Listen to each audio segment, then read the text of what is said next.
Galing ako sa office ng daddy mo. Pinapasok niya na ako para magtrabaho. Bakit? Ayaw mo ba ako nandito? Oo, walang ganun. I'm happy you're back. Gina, hindi na tayo nakapag-usap buong araw Nagmamadali ka rin kasi kanina Is it about last night? We can talk here. Gina, sorry Hindi ko sinasadya.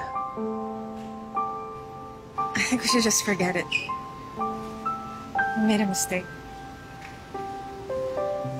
Unless sinabi mo kay Betsy kanina na tumawag siya. Hindi. Hindi ko pa kayang sabihin sa kanya.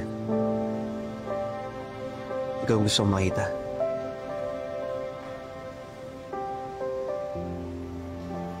Gina,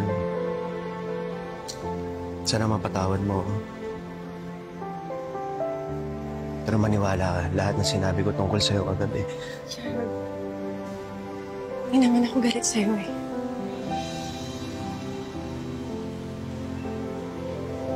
You don't have to explain anything to me. I think you should just carry on.